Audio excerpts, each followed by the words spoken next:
Professor Reynolds, could you answer the question in the chat, who these players are? Say again? Could you answer who this recording is? I don't know, but I like the interpretation.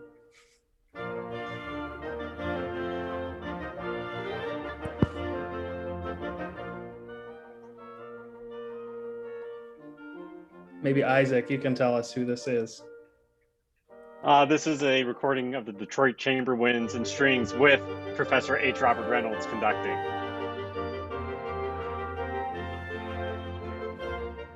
All right, well, I think we can begin.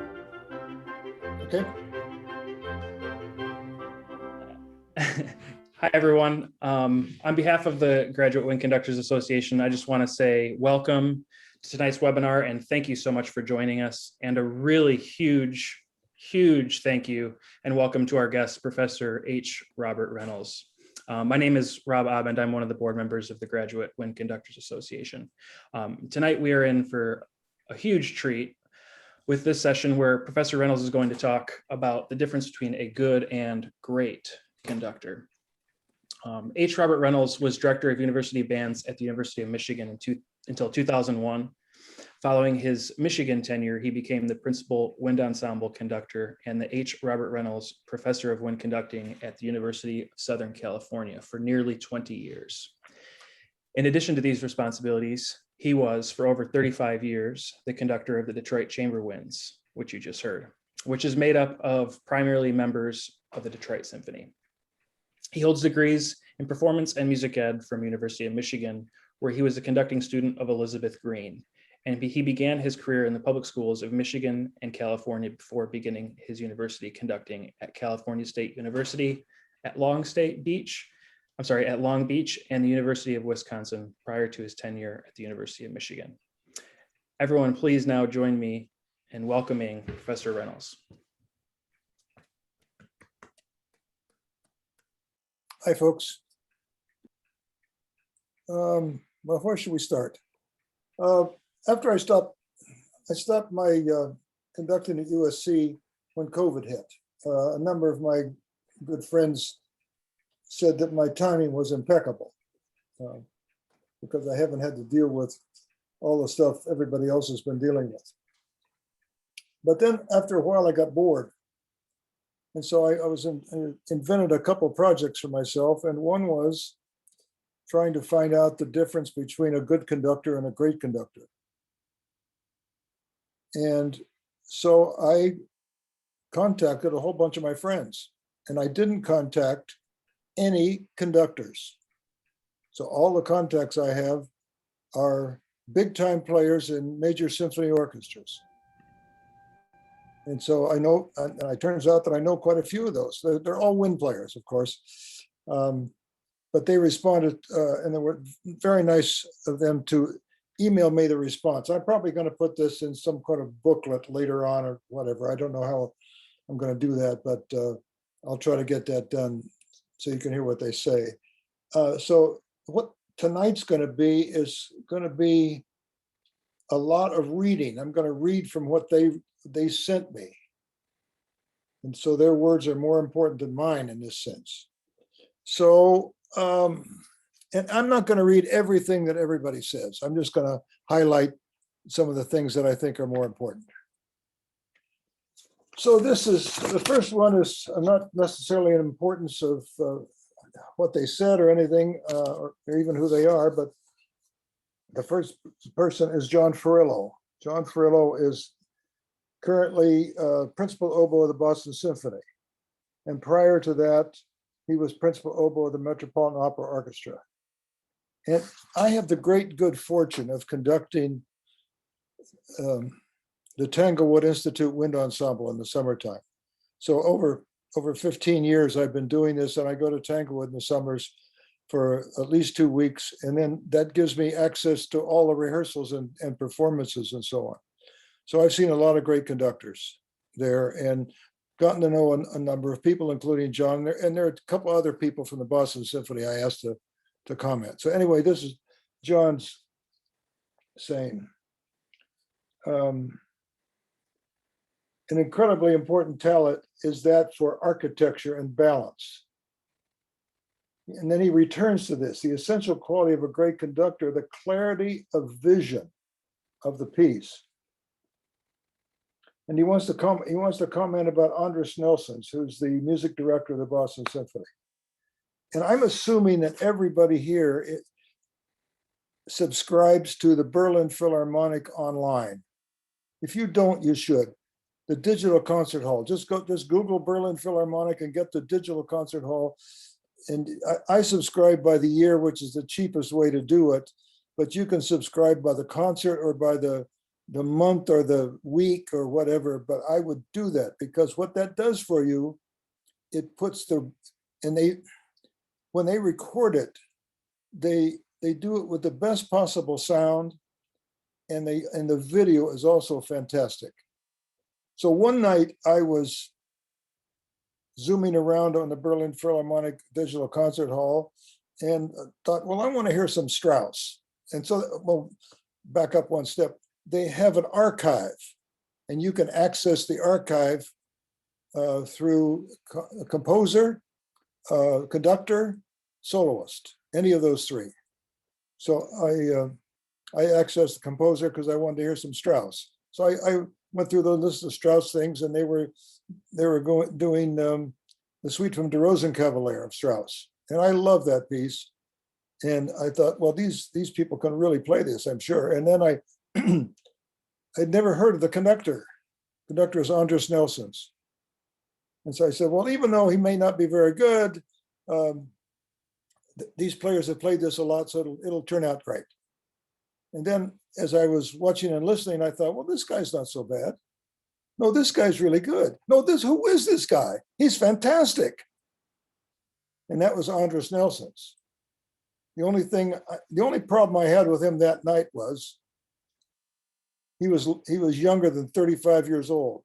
And I didn't think it was fair for somebody who was that talented to be that young. So anyway, I watched that, and then he was a guest conductor of Berlin. He was in the Birmingham Orchestra at that time. And then later on, I found out he was going to be the music director of the Boston Symphony. So I got to see him, and I've seen him every summer since he's been there. Anyway, that is a background. John Furlow wants to comment about Andras Nelsons, and this is his comment.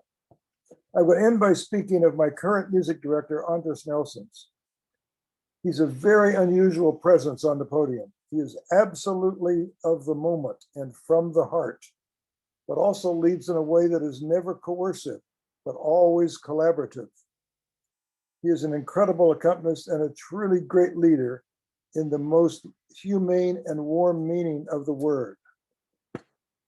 There's another comment by John Furlow that I want to mention. And that is, he was commenting about, he quotes, I did 4 Rosenkavaliers, meaning the opera de Rosenkavalier, with Carlos Kleiber. Each one was entirely different. And while doing it, you would say, this is just the way it should be. Now that's real talent, who can do 4 nights of completely different interpretations and have seasoned professionals think that's just the way it should be. Okay, another Boston Symphony person, Rob Sheena. He plays English horn, occasionally oboe, but he's primarily the English horn player of the Boston Symphony. He's been there quite a while. So what makes a great conductor? He's got several points here. Great ears. His second comment is humility. The patience and ability to wait and underconduct musical passages prior to the musical apex or climax in order to maximize the effectiveness and excitement of the arrival. Another item, a clear trust and respect for the musicians. He goes on, show what you want with your gestures as much as you can, not through speech. If you have a serious problem with an individual player, try, when possible, to deal with it behind the scenes. I learned that early on when I was teaching public school. If I had a problem with a student, I'd say, Joe or Sarah, I'd like to see you after class just for a minute. And then we would talk in my office and I would explain myself and they would say, either I'm sorry or I quit, one of the two. Anyway, Rob Sheena goes on, a clear respect for the music, if not downright obvious love for the music is essential.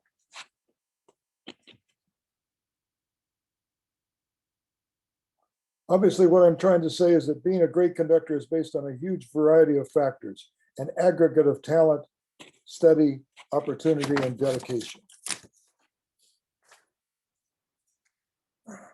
I don't know whether you want to, Rob, I don't know whether you want to have questions along the way or just have me go through this and then. I think you can keep going if that's okay with you. That's what we planned on. Yeah, I don't want it to be boring here, but I'm assuming excuse me, if you're listening to great musicians talk about conductors, it's probably not too boring. No, not at all. This is by a friend of mine by the name of Mark Nuzio. Mark Nuzio is a clarinet player. He's now principal clarinet of the Houston Symphony. And before that, he was second clarinet in the New York Philharmonic. Great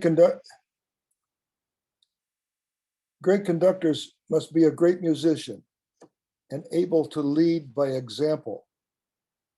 Efficient use of rehearsal time, knowledge of the score, understand limitations of the instruments dramatically and their functionality, high expectations of the musicians, but fair, great inner rhythm, clear stick technique.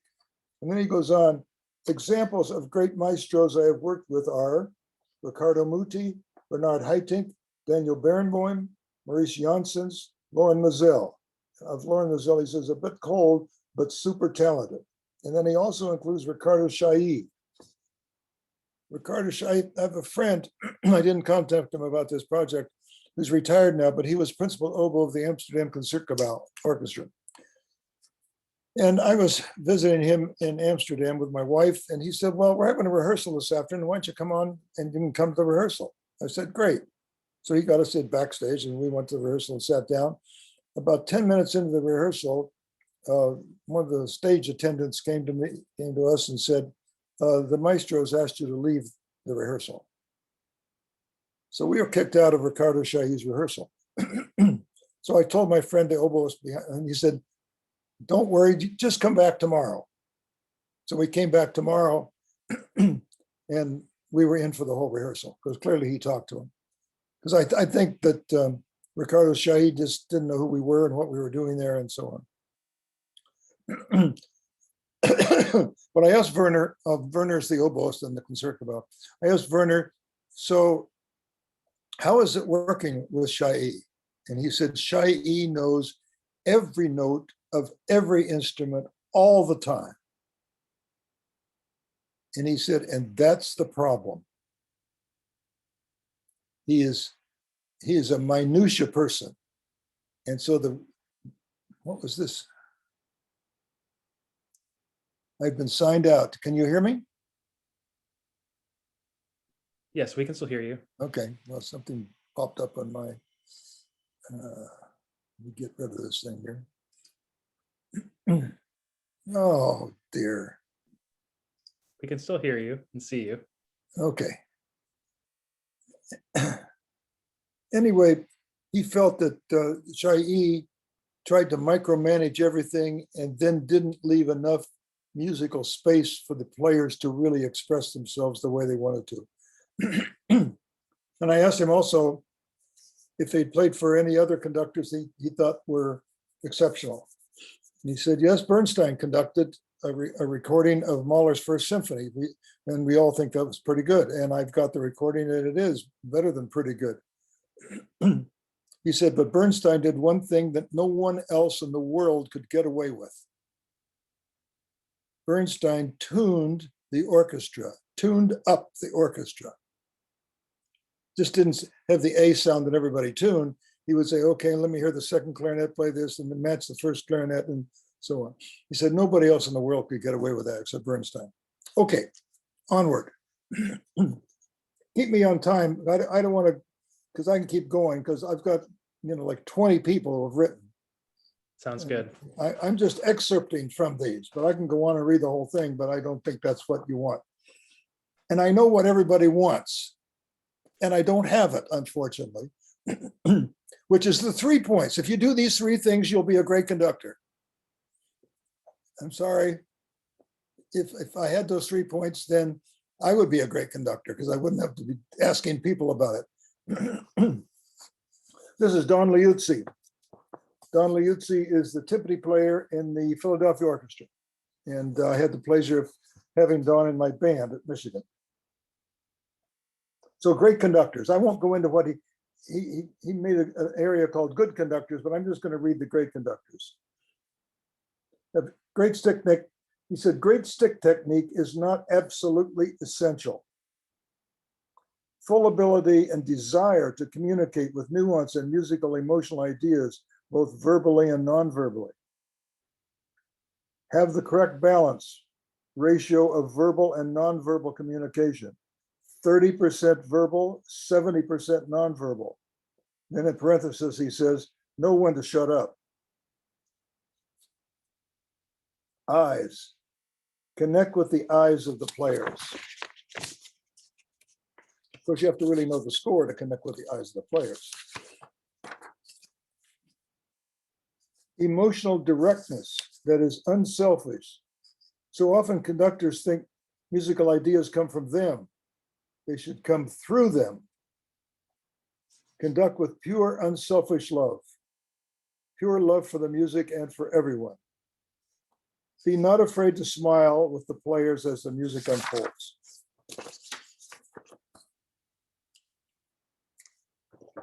Howard. There's a backstory to Howard, but Howard was for,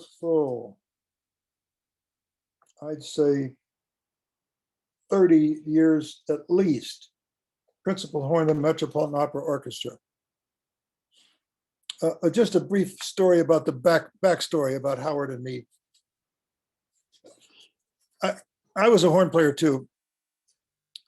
And in high school, I was a hotshot. I was first year in the All-State Orchestra, first year in the All-State Band, and got ones at all the festivals, et cetera, et cetera. So I went to school at the University of Michigan. So I went there and played what I thought was a really good audition. And as I went back a day later to find out what the results were, people were passing me on the street congratulating me. So I thought, well, maybe I didn't expect to be first year right away, but maybe that's what's happening. So I went down and I looked at the results on the list, and there were 8 horns in the top band, symphony band. And I was 8th of 8. And they were congratulating me because I actually made the group as a freshman. And I couldn't imagine that there were 7 better players than me at this one school until I heard people warming up when I went to the rehearsal. 2 or 3 years later, I moved up and moved up and moved up. And then I noticed that everybody in front of me was leaving, graduating or transferring or through their degrees or whatever. And so I practiced hard over the summer, came back and played a really great audition, knowing that I was going to have a lot of heavy responsibility in both the band and the orchestra as principal player. I went down and I looked at the board and I was 2nd. And worse than that, the person in front of me was a freshman. And worse than that, he was actually better than I was. Then later on, that was Howard. And later on, he and I became roommates and we're still great friends. And so then, of course, he became principal horn of the Metropolitan Opera Orchestra. So it turned out he was better than I was. So anyway, here's some words from my friend Howard. A great conductor has the ability to galvanize the orchestra, excite them, and bring them along with him in his mental positive picture of the music. A great conductor knows what he wants to hear before the first rehearsal. Has the ability to make every performance in rehearsal new and exciting. Carlos Kleiber's performances were new and exciting as the run of the piece progressed. By the way, in my personal opinion, Carlos Kleiber is the greatest conductor who's ever lived, including everybody who's alive now. So if you don't have DVDs of Carlos Kleiber, get some. In fact, they've got a whole set of 5 DVDs if you can afford it. I don't know what they cost now, but I've had it for a long time. The more he knew the orchestra and trusted, the freer he became with spur of the moment reimagining, sometimes leaving us breathless with what just happened. You notice I did not mention baton technique or clarity of beat.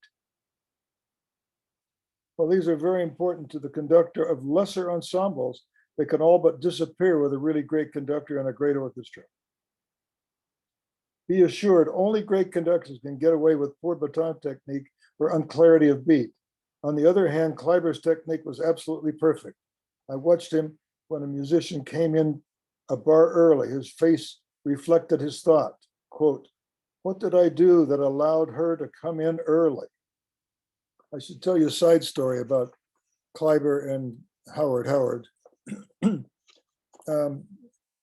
Kleiber is a very wonderful, it was not alive anymore, a very wonderful person, no hysterics or no nastiness or anything like that. But if things didn't go just his way, he would just say, "I can't go on," and just leave. So the management came to the orchestra and said, "We're all thrilled that Carlos Kleiber is here to conduct the orchestra," because he took very few, he never was a music director of any orchestra. He took very few guest conducting engagements. And so when he came to conduct the Met, the management came to the orchestra and said, "Everything's going to go fine, but if everything doesn't go just right for him, he's liable to get up and leave. So our best advice to you is just not say anything to him." So one time for a rehearsal, Howard was a little late to the rehearsal, not really late, but he got on the elevator to go down to the pit. And just as the door closed, Kleiber got on with him. And it was just the two of them. It was a little uncomfortable not to say anything. So Howard said, this is the story from him, said to Kleiber, "So how's it going?" And Kleiber said, "Everything's going fine, but nobody will talk to me." Okay, I could go on about Howard. He's exceptional, a person and a player.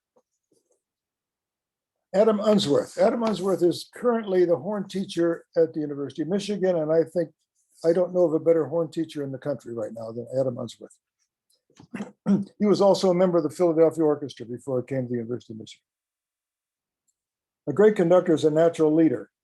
He's able to convey that we're in this together, quickly gains the musician's trust, thoroughly knows the music, and it is consistent in giving the gesture the ensemble needs. Inspires musicians to invest and reach deeply into their talent and musical soul. Insists on focused, high-quality rehearsals. Conveys to the musicians that the music comes first. The interpretations honors the music. It's not about ego or an individual. Displays undeniable conviction, passion, intensity, energy, and understanding of the music that goes above and beyond that of the musicians. Is able to personalize and physically show the emotional content of the music. Okay. Cynthia Pulido de Alameda. Cindy is principal oboe of the Pittsburgh Symphony. She's been there quite a while. And Cindy is also a close personal friend of Kristen and myself.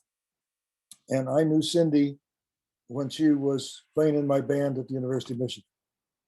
And she's one of the few people that I said to while she was a student, "Cindy, you are going to make it big time," because the talent was enormous and still is enormous. Anyway, what she says, she was in the Philadelphia Orchestra playing second oboe before she became principal oboe of the Pittsburgh Symphony. She's 40 years playing in orchestras. Know the score and study the possible intentions of the composer, and study the life and background of the composer. Communicate visually with the musicians. I do not care at all if the composer works from memory or with the score, as long as her eyes are not only looking down at the score all the time. Communicate your ideas verbally and succinctly. The conductor must be in charge, but lead with respect. The respect for the ensemble comes through in many of these comments. Then she finishes up by saying, have fun, show enthusiasm, and joy.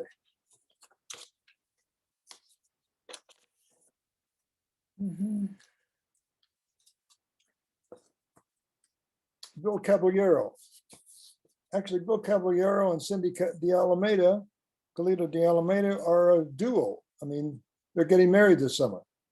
And they're both good friends. I know Cindy better, but Bill Caballero is principal horn of the Pittsburgh Symphony. And he comments like, says, learn to stay out of the way, hence trust the musicians. And then he comments about a couple of famous conductors who had some issues.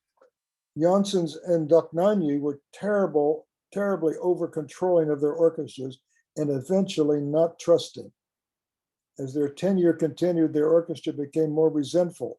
Unfortunately, in the later years, lost the opportunities to get the best from the players. Goes on, know when to stop rehearsing. There's a problem with young conductors and they're over-rehearsing an orchestra. It's tough to learn the balance of rehearsing what needs to be accomplished, or possibly losing the orchestra's ability to stay attentive to make adjustments one's needs.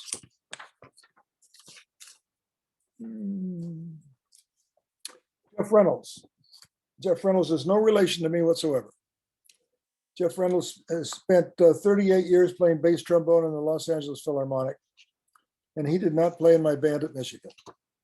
But he did play at my band when I was at Long Beach State. And the first thing about a great conductor is, first is listening, the talent to listen and hear with a finite and discerning sense of pitch, rhythm, balance, blend, tone color, musical line shape, articulation, no different styles, and a talent at making their antics resemble the musical issues at hand, and talent for working with people. Chemistry, mutual respect and admiration, magnetism, substance. Come back to substance in a minute. Personal musical force, gravitas. And then he asks the question, is the conductor worth watching?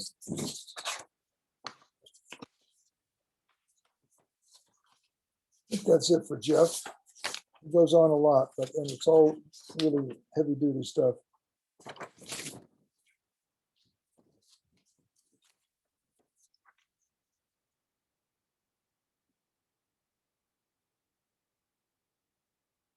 Yeah, that's good.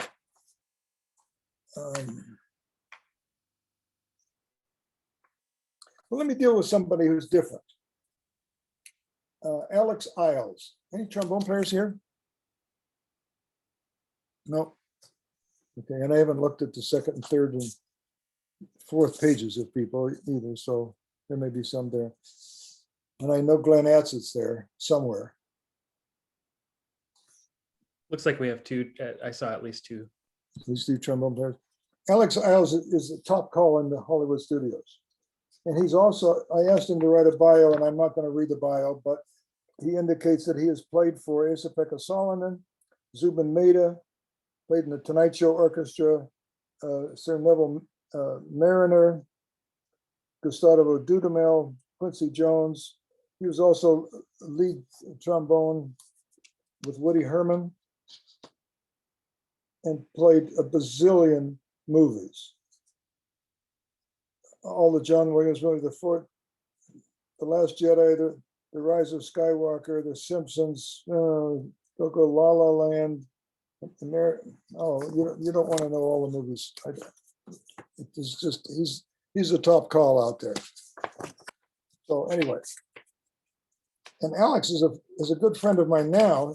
I've only known him for a few years. I know him because he's married to one of my wife's very good friends, a flute player. So then he and I have gotten acquainted and we hang out together, and it's a lot of fun. So he says, good conductors can describe certain musical ideas clearly with words. Great conductors communicate primarily with their hands and faces. He did a whole series of things on A good conductor does this, a great conductor does that. So I'm just going to read the comparisons. Good conductors make eye contact with the ensemble. Great conductors exchange and draw musical nuance from the players they make eye contact with. Good conductors rehearse with a focus on ironing out rough spots. Great conductors rehearse to connect the ensemble together with itself in order to serve the composer's intentions. Good conductors beat consistent time. Great conductors beat time clearly, but more importantly, they beat music clearly. Good conductors learn to work with what and who they have. Great conductors communicate, encourage, and demand the best of the players, and any less would be unthinkable. I don't know if I can go on, there are other people, but you're getting the message of, they may say things differently, but it's pretty much the same thing. The thing that I really want to get to, though, is what some of them alluded to is musical substance and musical depth. And several indicated that you needed to be a great musician. I don't know what actually a great musician is, except a great musician is a substantial musician, a person with musical depth. And I remember clearly I did a conducting workshop in North Carolina. Anybody from North Carolina? Then I better not say what this is. No, it's fine. I did a conducting workshop in North Carolina, maybe 10 plus years ago. And as probably many of you know, I've had a lot of really great students. And somebody said to me, "You're known as a really good conducting teacher. What's your secret?" And I said, my secret is only accept the best and most talented students, let them conduct, talk about it a little bit, and when they go out and are wildly successful, I take full credit for teaching them. And Glenn Ansett is one of those people I would put in that category.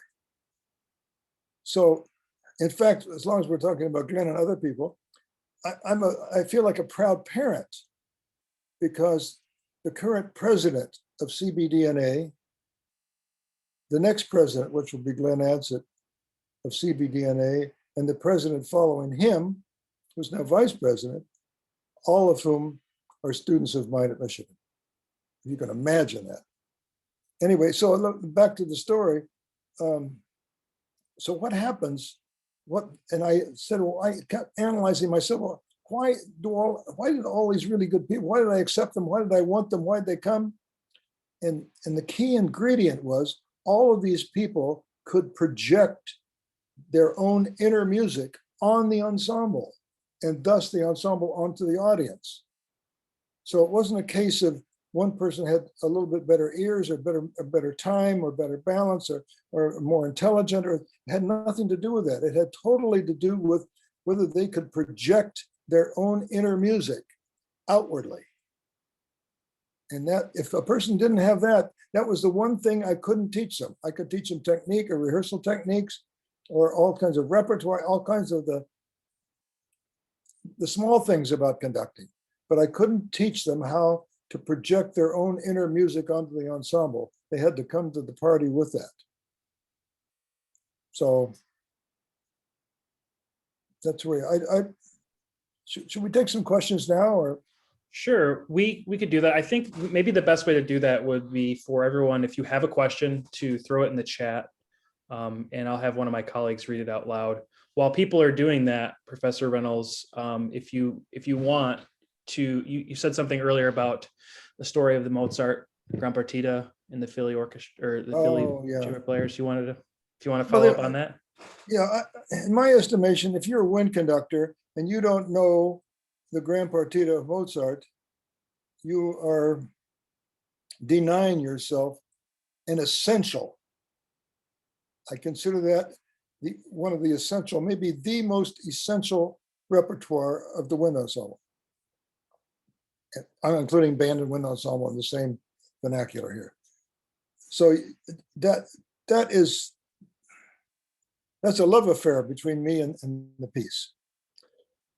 So anyway, when I heard the Philadelphia Orchestra was going to do a performance of that, of course, I logged in and heard it, and the players played it fantastically well. I mean, it was terrific, except for one thing. And And I need your advice, because I've been thinking about writing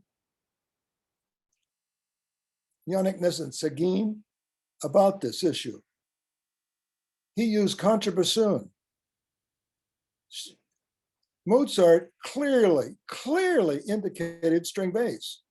He indicated it so clearly that he wrote pizzicato at several times in the piece. I mean, how much more clear could you be? I keep thinking, I'm trying to restrain myself. I think I may contact Don Liuzzi, the guy that I know plays timpani in Philly and also played with me. I may ask him about it, but I've been thinking about, saying to him that, would you, instead of using 2 basset horns, maybe you should use 2 tenor saxophones.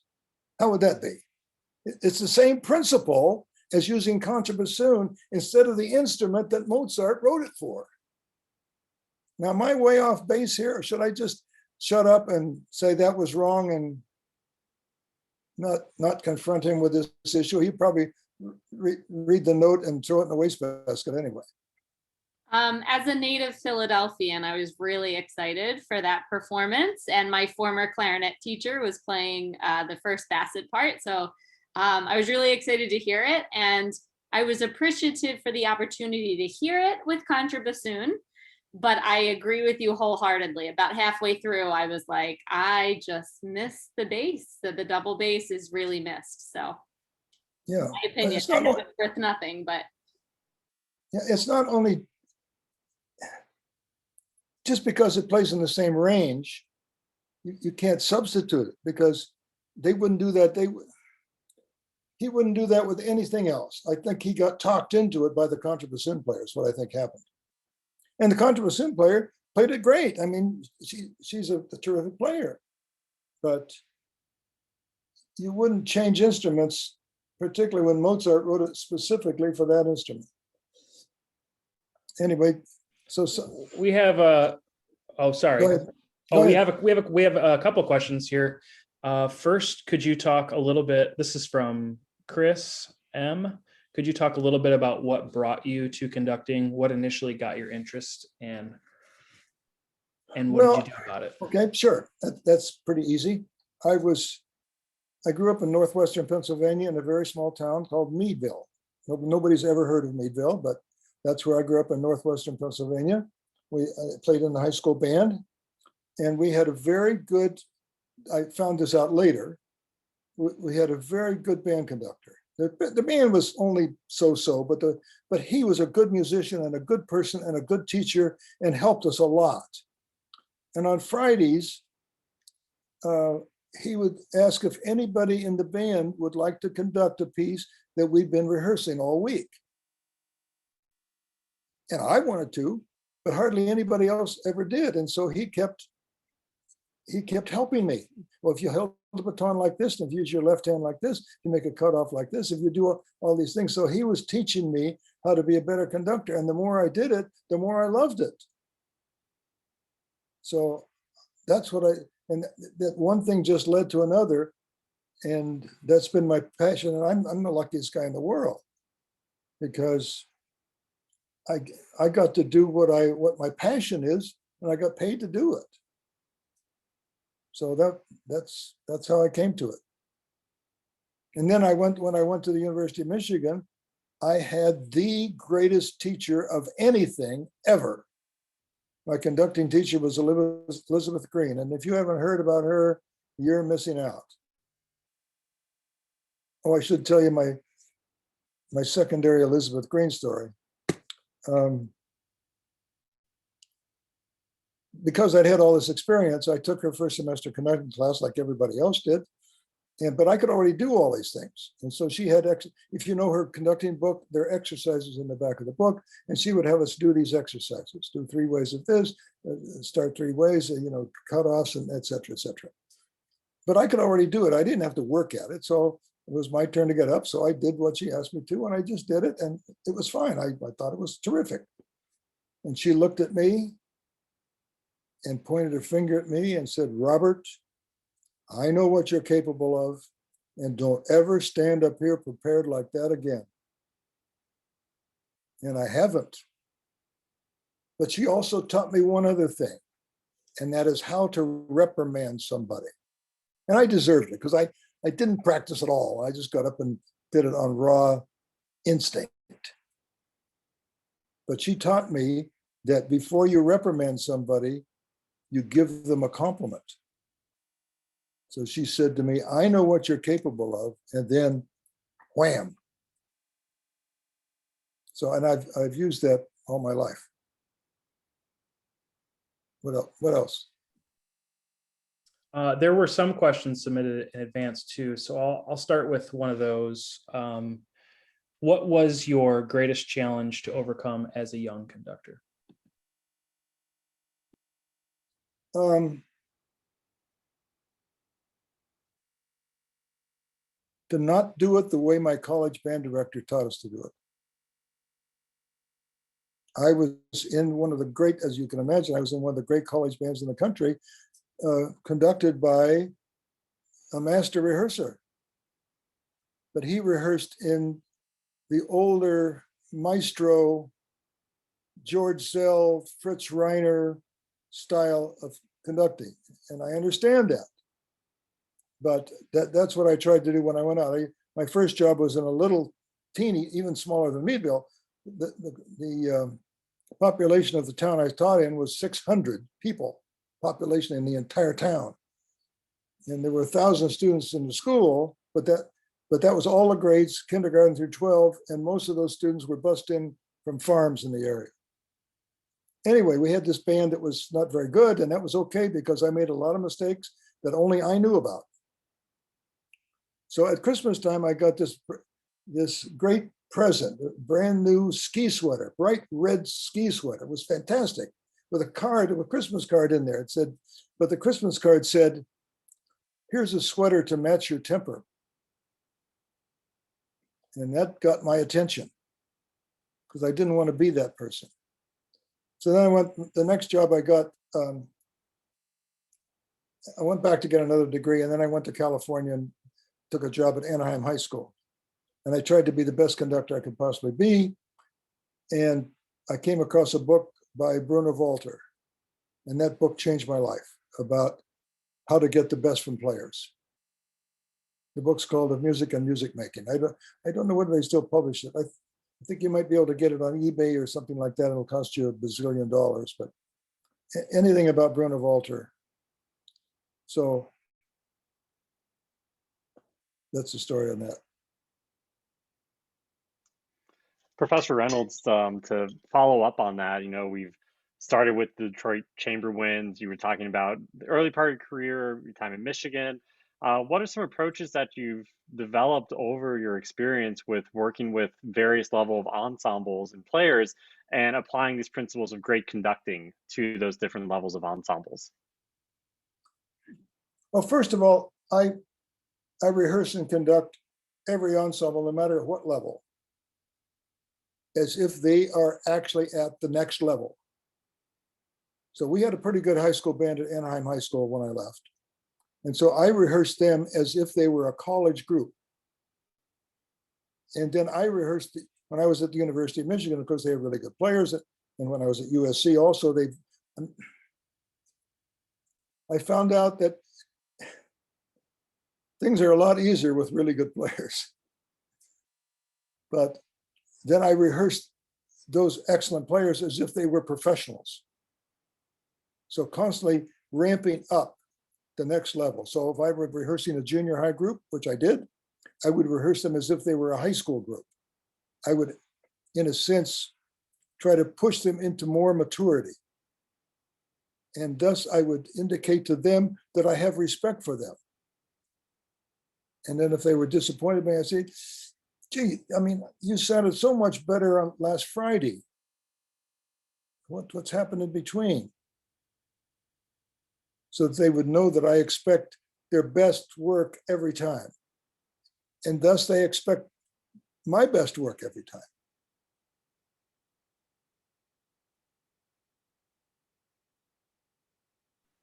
Is that enough, or do you want me to? We'll jump in with another pre-submitted question. What current trends in our medium are exciting to you right now? And where would you like to see our profession or the wind band medium another 50 years from now? Well, yeah, we're on a journey, and we need to be part of the positive aspect of that journey.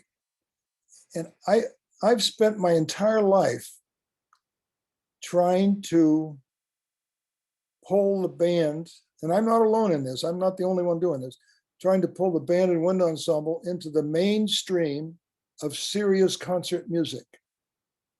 So I think that's where we have to be. And of course, a key ingredient of that is, what music are you playing? And what philosophy do you have? And you have to explain the philosophy sometimes to people who are sophisticated. I mean, when I was at Anaheim High School, the principal, I kept saying, well, we need to do this. I mean, we could be so much better if we just did this. He says, what are you talking about?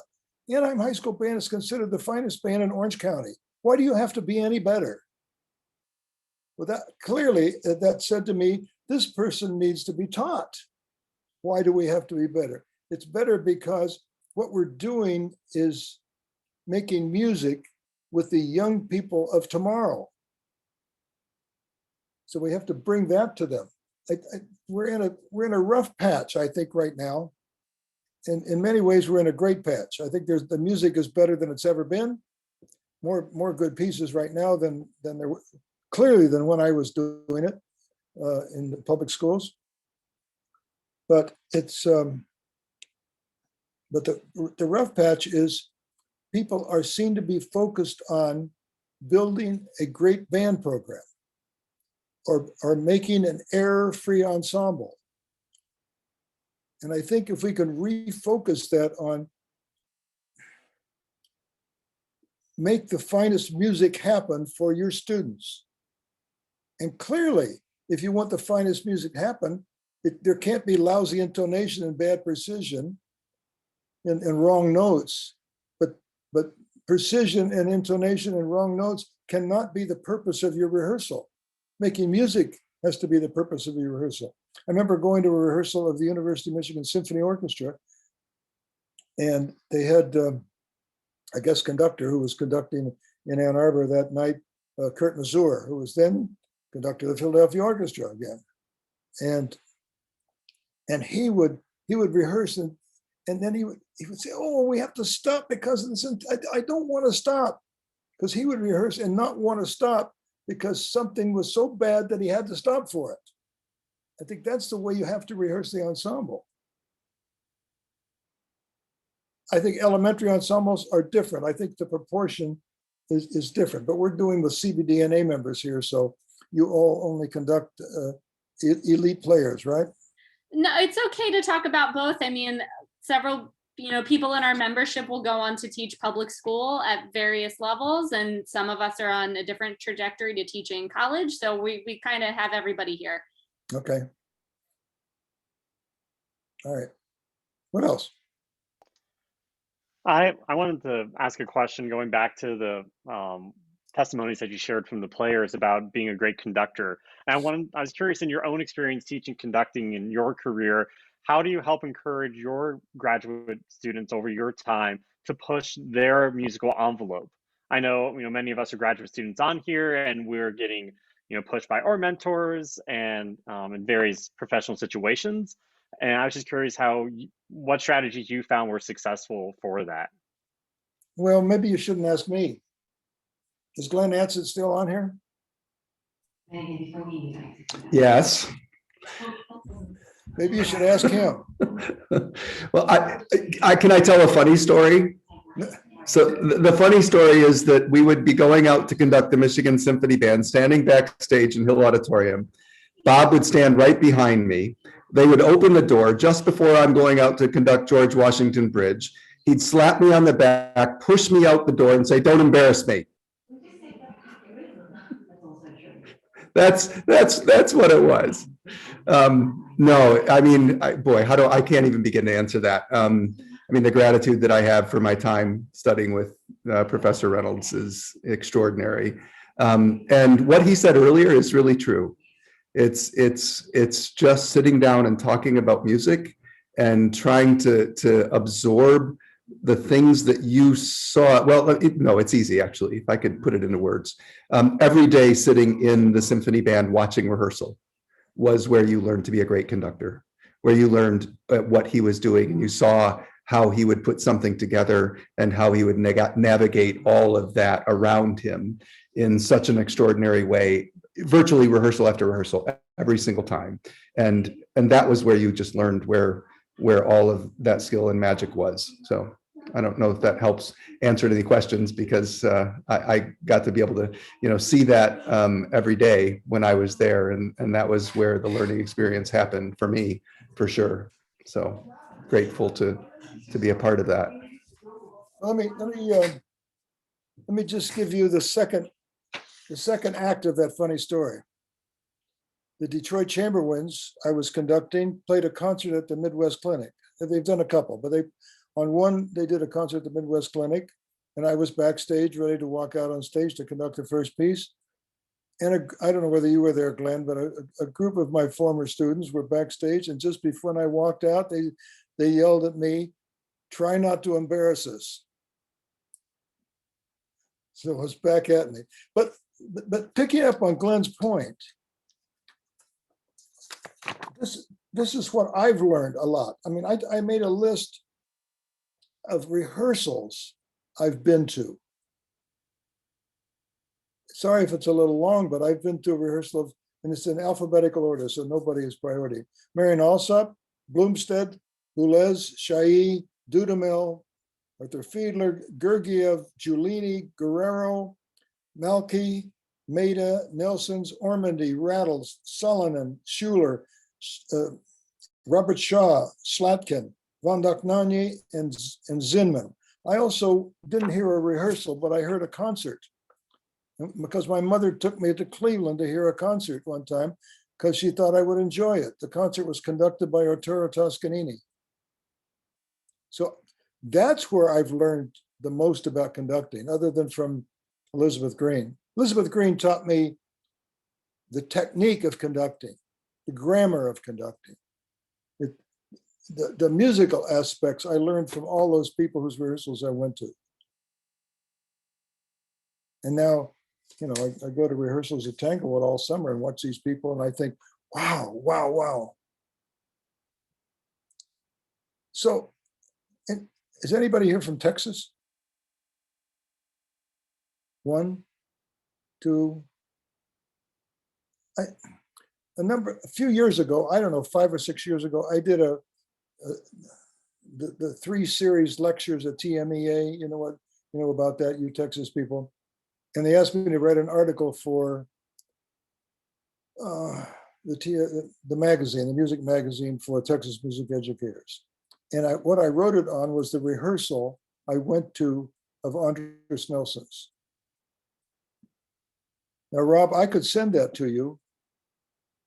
I'm going to make more work for you, but for those people who want to have that, absolutely, we can forward it was an analysis really of what makes of that rehearsal. One of the greatest rehearsals I've ever attended, maybe the best. I think that would be greatly appreciated by everybody here, I'm sure. Okay. I'm afraid that we are out of time. We have time just for maybe one more question. But first, you've referenced your first teaching job a couple of times. Could you remind us where that was? I didn't say where it was. You don't need to know that, but I'll tell you. It was in Onsted, Michigan. Okay. And I was the band director at all levels, plus I coached basketball. And I played basketball on the Onsted town basketball team. Somebody in our pre-submitted questions noted that job was open. I know you've retired twice now, but if you have some free time, and I think they're looking for a basketball coach as well. So it'd be perfect. I went back to conduct them, and there's a young woman there, I guess not so young if she's retiring, who's done a wonderful job there. And so it's a way better group than when I had it. Way, way, way, way better. So I should, So are you applying or well, no? not to this one, but Okay, have you got time for one more short story? I think so. There was a job for the assistant band director at Baylor University. The assistant director of bands and assistant marching band director. Now, it turns out that the director of bands at Baylor University is a former student of mine, Eric Wilson.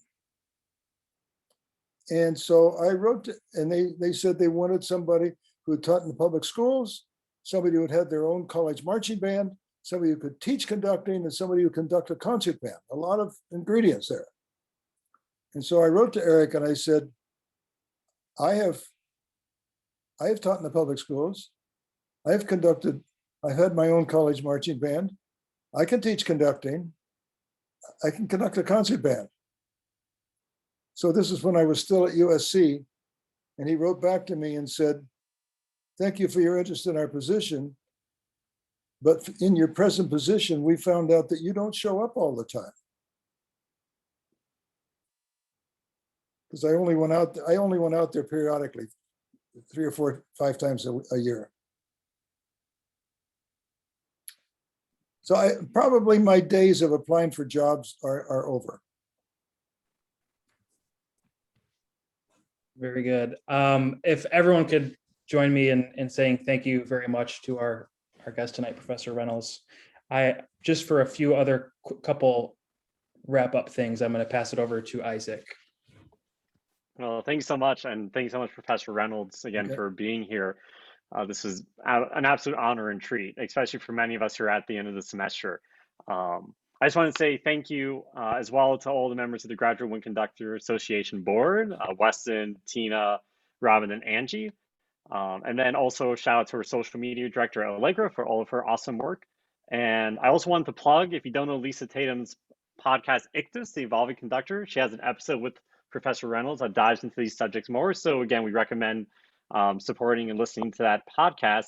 And just one more quick thing, next week on May 10th, we're going to be celebrating our 1-year anniversary as an organization. So tomorrow we'll be pushing out a link to register for a happy hour at 8 p.m. on May 10th. So I hope you join us, celebrate the end of an academic year, and celebrate Tina and Angie leaving, which is very sad, but we're also happy to have Allison and Herb join on the board as well. So again, thank you so much for coming out. And again, thank you, Professor Reynolds, for an absolute joy of a conversation.